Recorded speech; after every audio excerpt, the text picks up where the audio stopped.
we're live. We're recording. Thank you. Thank you so much for the prompt to make sure that I'm recording.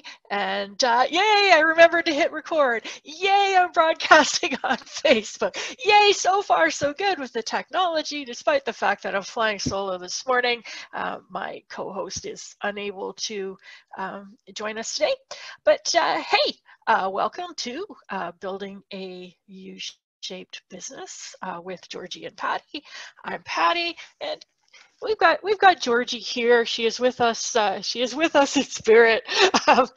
She might not have a lot to contribute today, but here she is. So let's get going. I have slides. Let me just share my screen. Okay.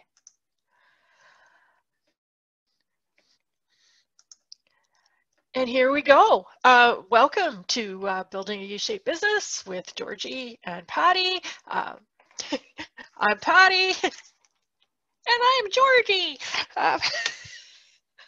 So we are here, in case you're new joining us, we are here every Wednesday at 9:30 a.m. Pacific time, and our topic is a U-shaped business, which is about building a successful business based on your purpose, values, and personality. Today is episode 83, woo! And our topic is overcoming imposter syndrome. Imposter syndrome. So here's what we're going to talk about today. We're going to talk about what the heck imposter syndrome is, what causes it, and what to do about it. I'm going to share, I believe, I didn't number them, but I believe I've got seven tools that you can use to overcome imposter syndrome. So what is it? Do you have it? Have you ever experienced it? If you have, you're in very good company, by the way. So this is the dictionary.com definition of imposter syndrome. It's anxiety or self-doubt that results from persistently undervaluing one's competence and active role in achieving success while falsely attributing one's accomplishments to luck or other external forces. People often describe this as feeling like a fraud, even when you know a lot about what it is that you do and you have experience and you have education and you're actually pretty good at it, but you have this kind of sinking feeling of not being good enough, lacking confidence, and worried that somebody might discover that you're not as great as they think you are. So as I mentioned earlier, if you've ever struggled with this, if this is a reoccurring pattern for you, know that you are not alone. You are an excellent company, and I mean not just me. But Maya Angelou, this is a great quote from her on imposter syndrome. I have written 11 books, but each time I think, uh-oh, they're going to find me out now. I've run a game on everybody, and they're going to find me out. This is kind of what imposter syndrome feels like, and it often attacks very accomplished, very successful people. And I have a suspicion that the more famouser you get and the more attention is on you, the more this has a possibility to kind of rear its head. So I love this little cartoon. This is another kind of example of what imposter syndrome is like, is this deflecting. This is Dr. Adams. She's a social psychologist and the world's top expert on imposter syndrome. And then she responds, haha, don't be silly. There are lots of scholars who've made more significant, oh my God. This is imposter syndrome from the meta view here. And so that's what it is. That's what it feels like. And this thing can be kind of paralyzing. And I'm going to tell you a little story of how this can sometimes turn up. Many years ago, 20 years ago, I was sitting in a classroom. I was taking a course to become a Microsoft Certified Systems Engineer, which is a really geeky technical kind of a course.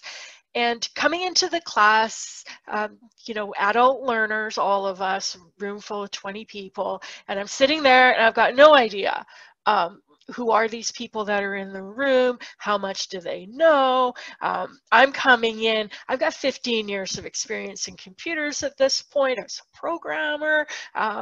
You know, I was building computers in my closet. Felt like I knew a lot about computers, but I wasn't sure. How the other people were. And the instructor asked us to introduce ourselves and to rate our level of technical knowledge on a scale of 1 to 5. Just to give the instructor and fellow classmates kind of an idea of where you're coming from. So I'm agonizing over where am I on a scale of 1 to 5? I started thinking, oh, well, I know quite a bit. I've been building computers. I've written software. You know, I was on the internet. I was making websites. I've been doing this for 15 years. And then the doubts start coming in. I'm like, oh, but I'm not really current on modern hardware. I don't know anything about mainframes. And I only know 3 programming languages. I don't know anything about Apple computers. And I'm thinking, okay, I'm thinking maybe a 3. And the more I think about it, the more I'm thinking, oh, maybe I should say 2. So we go around the room, and there's a lot of people like 1. I don't really know very much. And quite a lot of us who are like 3. And then there's someone pipes up and says they're a 5. And I'm like, oh, wow. So the instructor says, so what makes you say that you're a 5? What's your experience? And the guy says, well, I've had a computer for 2 years. I installed Office all by myself. And last week, my dad bought a mouse and I hooked it up for him. And I'm like, wow. Okay, and that makes you a 5, right? And this is kind of what we're looking at. And what I just described there, I had a conversation actually with the other fellow in the room, and between the 2 of us, we probably had the most experience of everybody in the class, and we had both ranked ourselves 3, and a couple of people had come in with 5 with very, very superficial experience, but ranking themselves out of 5 out of 5. And he said, and I say to him, it's like, what's up with that, right? And he says to me, and I will never, ever forget this, he says, Patty, only the competent doubt their competence. And that was one of those kind of, I won't call it life-changing, but it was a big aha moment. I still remember it 20 years later. And this is actually called Dunning-Kruger. And what it is that people who are newer at their subject matter often don't know enough to know what they don't know. And when we're learning something new, we tend to go through this cycle where we have this kind of exaggerated sense of competence. So I made you a nice little graph here. So if we look at confidence, which is how you feel about what you know, how confident and competent you feel, versus if you look at the timeline along the bottom here, is your actual level of expertise, your knowledge, your experience. We go through a line that looks a little bit like this. That when we first start out and when we learn the first few things about our field, about a new hobby, about a new skill, we make fast progress, and we tend to feel pretty good about where we're at. And in the beginning, we don't know what we don't know.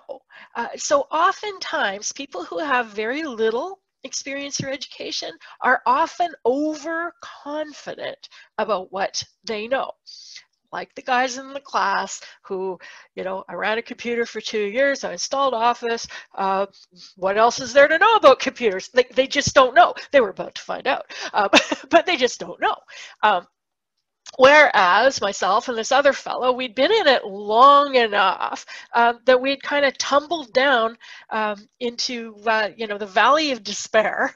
But at some point in your learning, a door opens or a light comes on and you realize, wow, there's a lot of stuff here to learn. I don't know very much of it, and wow, just look at all this. There's this, and there's that, and there's the other thing. And when you see that, all of a sudden your confidence level drops. But the reality is that you're actually gaining experience and knowledge and expertise. Like you're way farther ahead than these people that have just gotten started, but you forget that because you're so focused. You know, for those of us, you know, for me, for Georgie, for our clients, we're into learning and growth and getting better. And for anyone who is built that way, wanting to gain more experience, wanting to better themselves into personal and professional development, we all go through this, is we realize, wow, there's a whole lot to know, and I don't know very much of it. And the confidence we feel doesn't match our actual abilities. And this place here, this valley of despair, this is where imposter syndrome can really strike, because we're so focused on what we don't know and what we're learning that we forget what we do know and what we have, you know, and what we have already. And then as you go, you know, as you come out of the valley of despair, as you learn more and more and you're on this path to mastery, your confidence goes up, because all of a sudden you realize, yes, there's a lot of stuff and I know a lot of stuff. And you start going up this slide of mastery. This can take years. Like we talked about being patient with technology, being patient with mastery too. This can take years. So this is what the journey looks like. And this is why things like imposter syndrome often afflict the most competent, the most knowledgeable, the most skilled people, the most accomplished people, is because of this, this little Dunning-Kruger curve here. So this is, and part of dealing with this is kind of recognizing that this path to mastery is almost, it's almost an unlimited number of steps, like when we're climbing up that step. And we tend to be focused more on the people that are ahead of us than the people that are just starting out behind us. So we're looking at our mentors and our teachers and our coaches and the people in our field that are at the very top to see what we can learn from them. And we're always striving to become better and better and better. So our focus becomes, the more we go up the steps, the more we're focusing on the steps ahead of us. And we forget how much we've learned. And this is, you know, when we look at comparing ourselves, we're often comparing ourselves to the people that are we more frequently compare ourselves to the people who are more accomplished than to the people who are way behind us. So we get this kind of skewed perspective, and we can actually get ourselves into like a little echo chamber. We're surrounded by people who are better than us so that we can get better, and that can add to this feeling. There's also a few things going on here. I blame the internet for it. It's the internet's fault. The internet is doing this to us. There's a couple of things going on with this rise of the internet that's contributing to this. One being absolute information overload. When you look at the path of mastery, you just see there's all this oncoming. There's a new article, there's a new course, there's new research, there's a new book. There's always more and more and more and more and more and more and more to learn, to the point where like you cannot learn at all. Like it's not even possible, and that can keep us in that valley of despair longer than we need to be. So we have this information overload. There's always something else to learn. We're never going to get there. There's never one last course, one last degree. There's always more to learn, more incoming, more to keep up with, and more and more and more and more people. We see our colleagues, whereas before the internet, we might, you know, see our circle in, you know, in the place that we live, and you know, you might, you know, go to a conference or a convention once in a while to meet some other people. Now you're confronted with those people online all the time, and it is so easy to find somebody that is better, more polished, more put together than you are, somebody that's got a shinier, glossier social media kind of a feed. So there is this compare and despair thing that can go on when we're looking at those people that we see as ahead of us, and we're not noticing the up and comers kind of behind ourselves, and we lose that perspective. So the internet is often not our friend when it comes to this, and because we are built to learn and to grow and to get new information, it's really hard to stay away from allowing in more of this content. But it feeds this, it feeds the monster. Then there's marketers. Marketing, a lot of marketing is it's designed to make us feel bad. It's like if we didn't feel some kind of pain or some kind of lack, we wouldn't buy. And marketers know this, and they've been using psychology to market to us for a long time. And if you've been in any kind of marketing circles, taken any marketing courses, read any articles on marketing, you will see advice that is designed to make people feel bad. Grind in the pain, focus on the problems, make sure that the person reading it feels really bad, because that's what's going to motivate them to buy. And I've given this advice to my clients as well, to write articles or blog posts or webinars based on mistakes that you're making. Are you making this mistakes? Anything else kind of poke at imposter syndrome more than that? So we see this, we're surrounded by, are you making this mistake? This mistake can sink your career, this mistake. There's a lot of marketing focused on mistakes, and a lot on missing out. If you don't know this is the secret. Anytime they say, well, there's a secret and you don't know it, there's this fear of missing out. Oh, there's some information out there and I don't have it. So we're surrounded by marketing that makes us feel bad. We're surrounded by experts that look better and glossier than we are, and a whole ton of information that we can hardly keep up with. This is a hotbed for growing imposter syndrome. And to top it all off, we get some really shitty marketing advice. And this is super common. We've talked to so many clients that have been advised to, the fake it till you make it kind of an approach to marketing. And basically, it kind of comes down to this idea of stretching the truth, taking something small and blowing it up into something large. Oh, you posted something on Facebook and people shared it. Oh, you inspired thousands of people. You used to work in the mailroom at Microsoft. Oh, so you worked with a Fortune 500 company, right? And there's a lot of kind of cheating and gaming the system, buying followers, buying likes, contributing a chapter to somebody else's book, and then claiming that you're a best-selling author. A lot of the advice that's given about how to market yourself is basically a recipe for imposter syndrome. And I would even say that in a lot of cases, it's not so much imposter syndrome, but it's really advice to put yourself out as an imposter. And if you follow all of this advice, and then you can go and look at your website and your marketing materials and go, who the heck is that? Like, that's not me. And that can be a very hard thing to get behind in terms of your marketing. Now, the clients we work with are want to market and create a business based on their values. And if you have a value around honesty or authenticity or integrity, this stuff is really hard to pull off. Whereas other people who don't value those things so highly are able to do it easily, and they're able to justify it, and they're able to do it. But for a lot of our clients, they just can't pull this off. So sometimes, how you're marketing yourself is actually the thing that is creating this idea of imposter syndrome.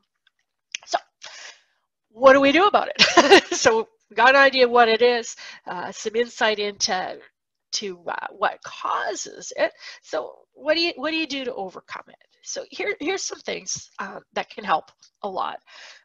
First thing to recognize it. So the fact that you're watching this, that you're, you know what it is and how it happens, that's really helpful on its own. You can just say, oh, I see what's happening here. I think I'm in that valley of despair. I can recognize this. This feels like imposter syndrome. Now, when you recognize it, you have that ability to get some perspective. It's like, okay, now that I see the picture a little bit more clearly, just knowing that is often helpful. It's like, yes, okay. Maybe instead of looking at these people at the top, maybe I could take a look and see how far I've come. Recognize your experience and your expertise and your education. Like, just really pay attention to that and go, yeah, okay. I know stuff. I know stuff. I see what's happening here, and I know stuff. Best thing ever. Talk to regular people. Do your work with your clients. Talk to potential clients. Get out of the little bubble of learning and get into the zone of helping and serving and having conversations with actual people.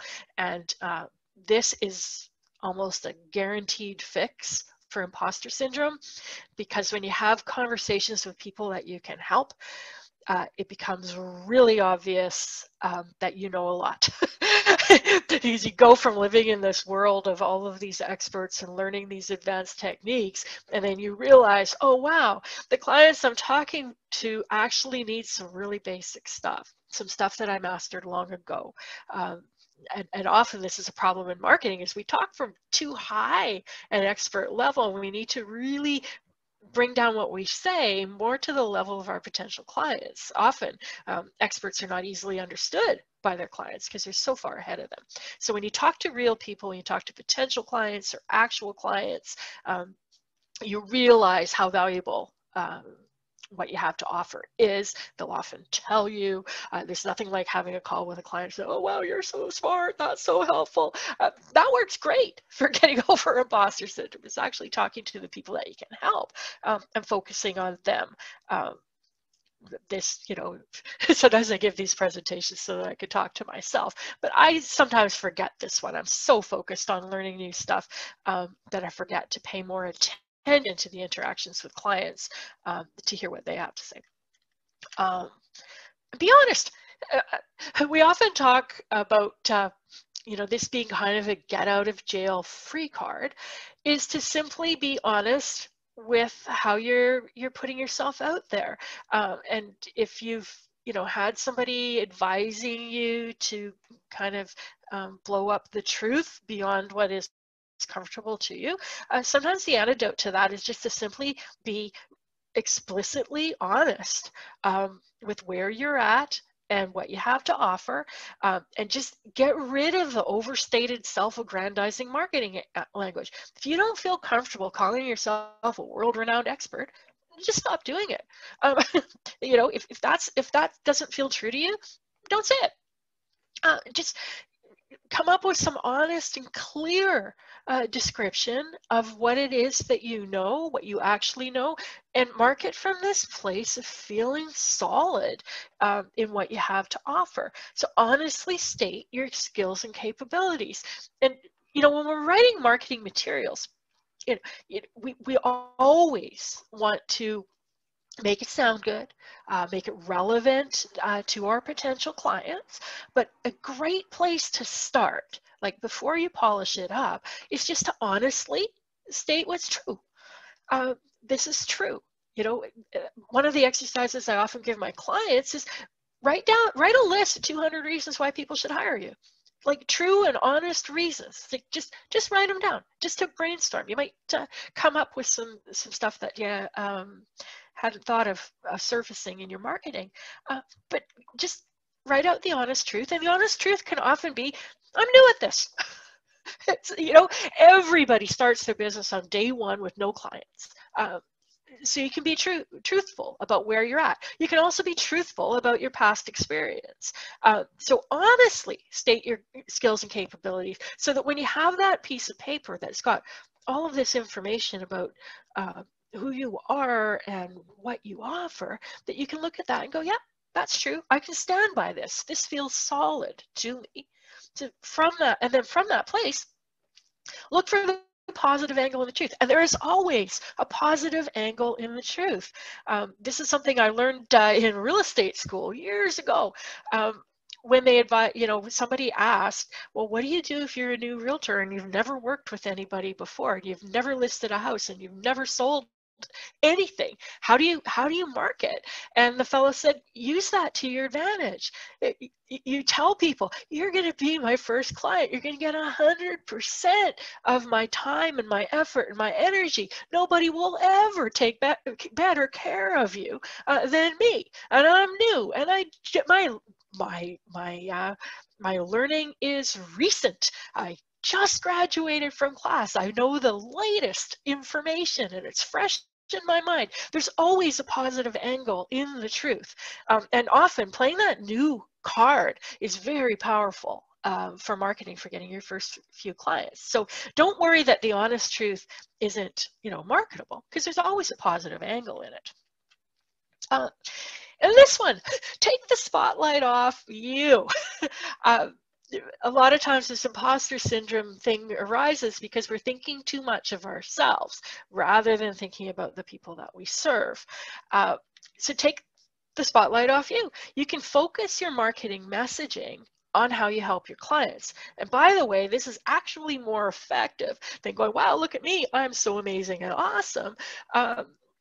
But instead focusing on, hey, I can help you with this problem you're experiencing. I can help you achieve the results that you're looking for. So just focus the marketing on your clients rather than yourself. And that kind of takes some of the pressure off too. The headline on your website can be all about how you help clients rather than all about how awesome you are.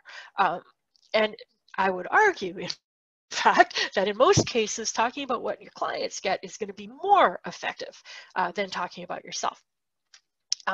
And when you're having conversations with people and the imposter syndrome kind of crops up there, focus on the person in front of you instead of yourself. This is one of the problems people run into during sales conversations, is they're in so much of a hurry to talk about what they do and how they do it and why they're great that they miss the buying signals that a potential client is throwing off because they're so focused on themselves. So focus on what the other person is looking for, how you can help them. Put your attention there instead of on you. Can relieve some of that imposter syndrome feeling. And this is the other thing. Sometimes, this feeling of, oh, I don't want to be found out. It's almost like we have some kind of a hidden secret that we don't want anybody to know about. So figure out what that is. What are you afraid that people will ask you? What are some questions that kind of point to a weakness that you might have? For some people, it's lack of experience. For others, it's lack of education. A change from one industry to another, like, hey, Patty, how come you don't do tech stuff anymore? But, what does tech have to do with marketing? So make a list of what those questions are that you're so afraid that somebody is going to ask you. And just write them out. It's like, okay, what am I afraid that people are going to ask me? List out the questions. And then, you ever wish you had a snappy comeback? Create them in advance. Prepare excellent answers to the questions. Honest answers, put that positive spin on it, and have some good answers. So then if somebody asks you one of those questions that you don't want to be asked, you feel confident and prepared that you can say something without getting all sputtery that is helpful. It's helpful to them, helpful to you, paints you in a good light without casting you as a fraud or making you something that you're not. So prepare some excellent answers to those questions. That'll help you have confidence, knowing that you can respond should people ask you one of those things that you don't want to be asked. And create a supportive environment for yourself. if you are following people on social media, when you see what they have, and you see their posts and it brings you down because you're like, oh, I'll never be that great, or that person's so shiny and sparkly, maybe you'd be better off not getting that input. Stop following people that kind of trigger you to feel bad, or bring down your confidence, or market in a way that is kind of makes you feel bad. Like if you're getting that kind of input, shut it out. Unsubscribe to newsletters that make you feel bad. Stop following people on social media that make you feel bad. Just disconnect that input. There's lots of input out there. Find some positive voices. Find some encouraging voices. It's almost like Marie Kondo that talks about, finding the spark of joy for the uncluttering. Look for the spark of joy when information comes to you. What makes you feel better? Pay more attention to that. Get yourself a buddy or a little mastermind group or a support group to encourage each other. People that you can, if you're maybe feeling a lack of confidence about posting something on social media, or writing an article, or making an offer of some sort, if you have a supportive group of people that you can kind of run it by first, people, they'll tell you, hey, you're awesome. It can be really helpful. And this is something that I learned from a fellow named George Cow, where he talks about reducing the size of your audience. And in fact, I just spent the last week disconnecting from people on LinkedIn. It's just like disconnect. It's like the opposite of what marketing gurus usually advise. But what I realized as I was going through this list of connections that I had is that there were people in there that I didn't know. And there were people in there that I know would not be supportive of what I have to say. There's a disconnect of values. And it's like, and when I disconnected from all of those people, I realized, wow, all of a sudden LinkedIn doesn't feel so alien and hostile anymore. Now the people I'm connected with are people I want to be connected with. And it's kind of a mind-blowing impact to do this. But sometimes the idea of putting stuff out in front of thousands and thousands of people it can hold us back. And you may have people that are kind of following you, or friends with you, or LinkedIn connections or something like that, that kind of contribute to this feeling of imposter syndrome. They might be critical of what you do, or way far ahead of you, or whatever it is that kind of triggers those feelings. So it might make sense to just make a smaller audience, put it in front of, create a little Facebook group of people that you know will be supportive, and publish your stuff there. So, and collect kind words.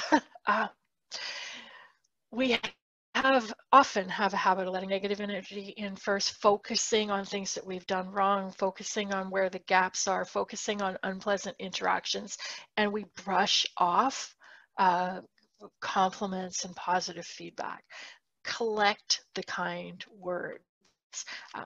If somebody sends you a positive note or a card, or sends you an email saying, wow, thanks a lot, you were amazing, collect all of those. I have a little folder in my email called kind words. It's just like kind words. It's a little happy file, and it's like when people say something positive to me, I put it in that folder, and then when I'm feeling down, I can open up the folder and I can review, oh, all of these people said happy things about me. Makes me feel better.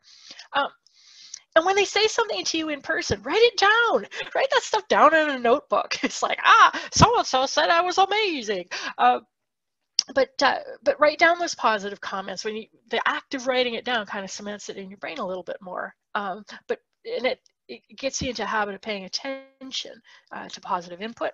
And of course, testimonials. Collect testimonials. And then this creates kind of a happy file of that you can use to combat this idea of imposter syndrome. So our permission slip of the day is to be enough as you are. you know, we often think that we need to be more and better than we actually are, but the reality is that you're pretty darn awesome exactly the way you are, and you have permission to show up and shine in that way. And thus ends today's presentation. ushapebusiness.com. We post the recordings there. We're here every week. I'm going to stop the sharing, and if you have comments, questions, I'd love to hear them.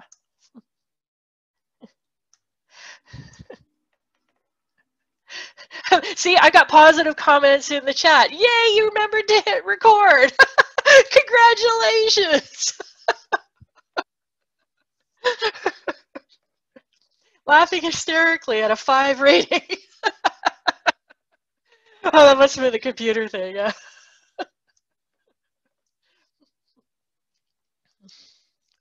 Pretty hilarious. See, this is the time. See, if Georgie was here, Georgie would be chiming in with additional advice from her perspective of how to do that. So, great advice. See, I'm getting more positive comments. That's pretty cool.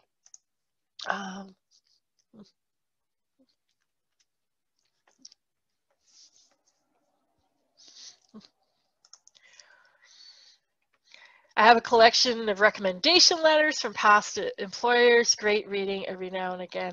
Yes. I really believe that we need to focus more on this kind of positive input. Like, now that I've told you about this, you're going to see it. You're going to go to social media and you're going to see it. It's like, oh, that advertisement's making me feel bad. It's like, oh, that person's so shiny. Oh, I feel inferior when I look at them. It's like, oh, yeah. This is funny. Reminds me of someone who describes herself as the best blank in Canada. When I did an assessment with her, she rated herself as a green on all 10 aspects. It's like, yeah.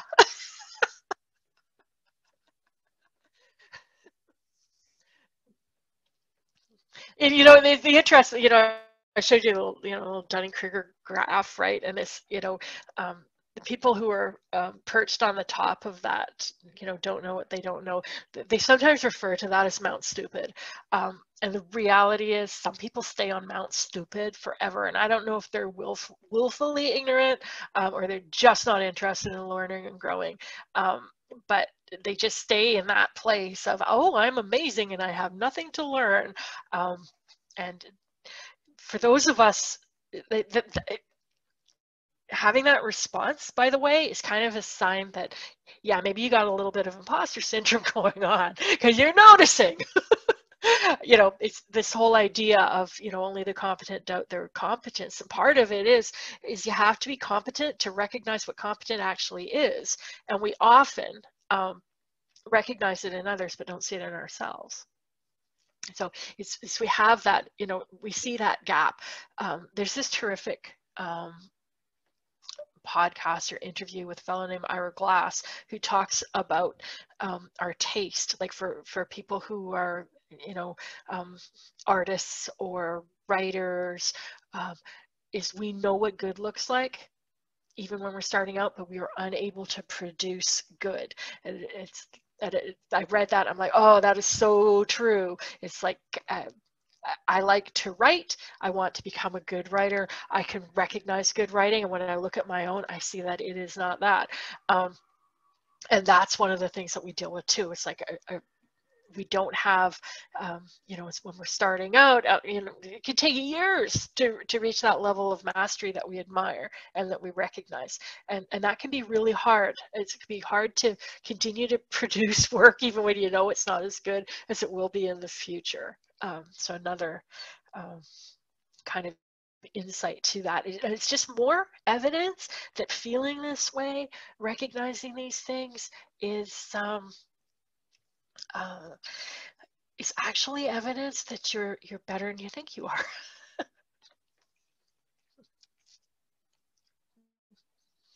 Perfectionism and imposter syndrome seem to go hand in hand. Oh, hell yeah. Absolutely. What do I think the difference between imposter syndrome and low self-esteem? I don't know. I don't have an answer for that question.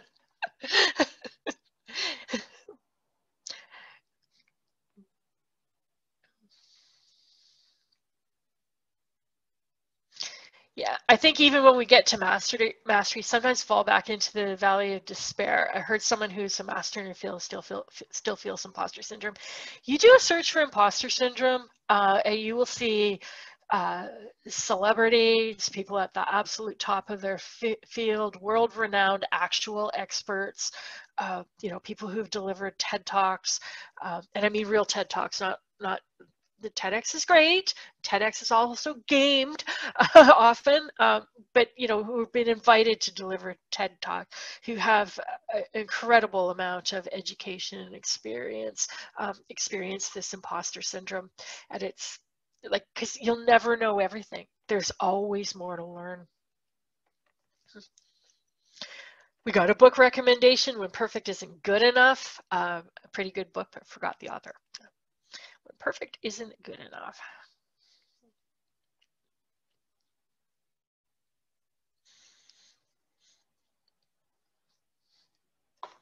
And I think too, like this, to the comment about imposter syndrome,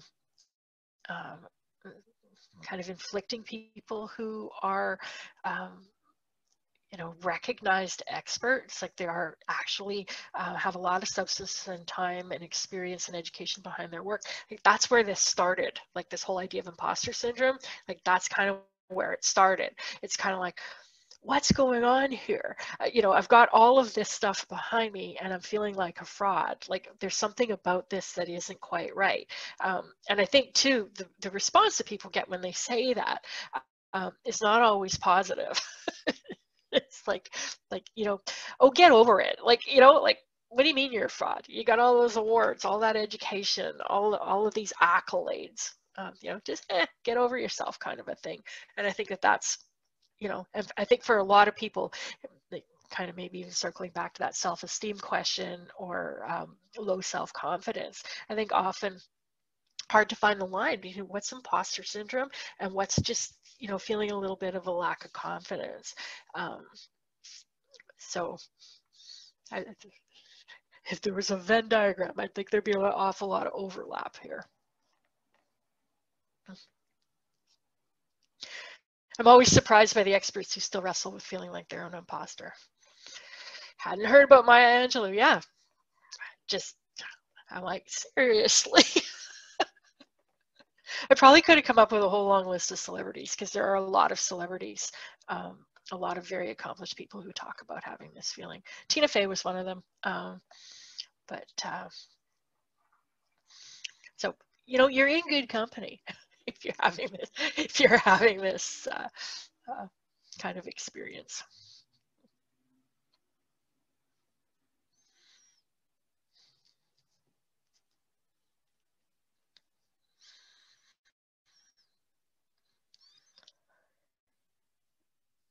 So I think I've said everything I want to say about imposter syndrome. I've shared everything I've got with you. I don't have a co-host to banter with today. So we'll wrap up a couple minutes early then. Have a wonderful rest of your week. You are awesome. You are awesome. You got this. And we'll see you back here next week. Same bat time, same bat channel. Bye for now.